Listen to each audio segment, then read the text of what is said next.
Hello, thank you for joining with me. We are in A Course in Miracles, Workbook for Students, Part 1 of the workbook. This is Lesson 219.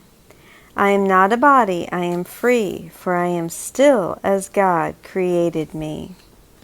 Review of Lesson 199. I am not a body, I am free.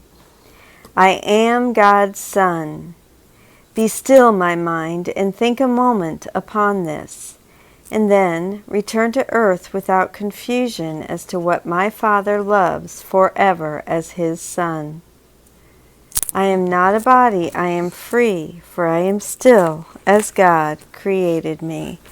This is the text by Alan Watson.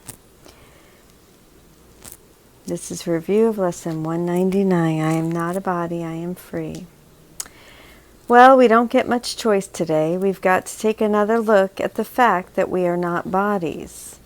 The belief that I am a body, I think, is what put us here in this world, wearing a body.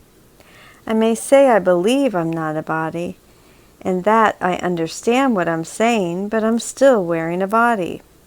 That shows that my words and the deep belief of my mind are not entirely in sync. The reason the Course has had us repeating this idea for the last 20 days, it started with Lesson 199, is certainly not because we already believe it and don't need it. Obviously, the Course is recognizing that our belief that we are bodies is deeply embedded in us, and the repetition is necessary to begin counteracting that belief. Remember that in Lesson 199 it suggested we make this idea a part of our practice every day. Our identification with our bodies is not an idea that will be easily dislodged.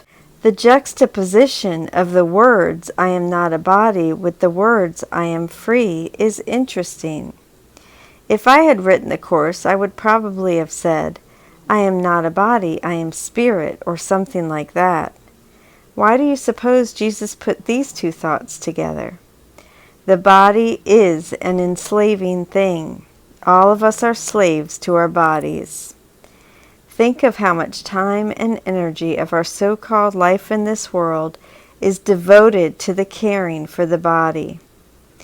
We feed it, we work to house it and clothe it, we wash it, we devote entire rooms in our house to taking care of the needs for elimination and cleansing.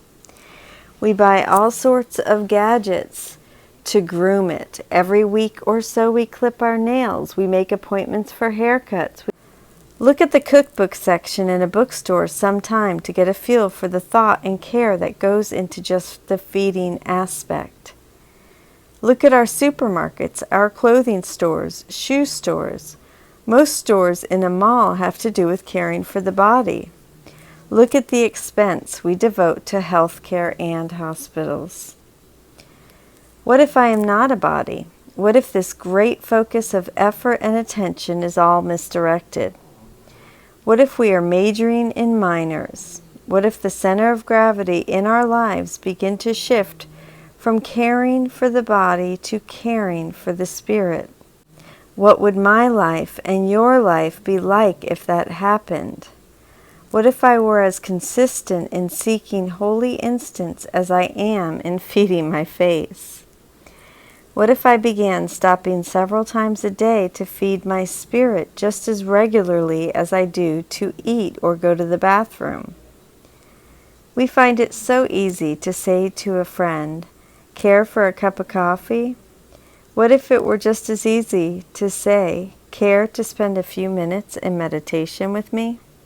Just thinking about this makes it evident how unbalanced our lives are and how centered on our bodies. It makes me realize how far we have yet to go. And since change begins in the mind, just reminding myself as often as I can remember to do so, I am not a body is a good way to begin the great shift. Perhaps something as simple as letting my meals be a reminder to say a prayer can help. Not because praying over food makes it any better, but because it helps me remember that I need my spiritual nourishment as much or more then I need physical food. Each time I become aware that I am taking time and effort to care for my body, let me remind myself also to care for my spirit. Think too of the freedom that will come to us when we realize that our body is no big deal. What I am is not something that wears out, grows old, and dies. What I am is not something that is a brief candle, as Shakespeare called it, but an eternal star shining forever in the heavens. The body is deserving of care because it is a useful tool for the situation in which we find ourselves, but no more than that. Like a car, it is good for the purpose it serves, but the body is not me any more than my car is me. Auto adds to the contrary. Think of all the anxiety and constant concern that would be lifted from our shoulders if we can think of our bodies in this way. Changing our minds in this respect is worth all the effort it will take. And I have to say, I've been spending the last couple days educating myself on being vegan, and it's consumed me a little bit, and I don't think anything's wrong with that, because it's a part of the maintenance of this body. But if it pulls me from spending time with God, then yes. But I'm in this world, I'm in a body, and definitely spirit should come first, but I don't feel like investigating, trying to do what's best,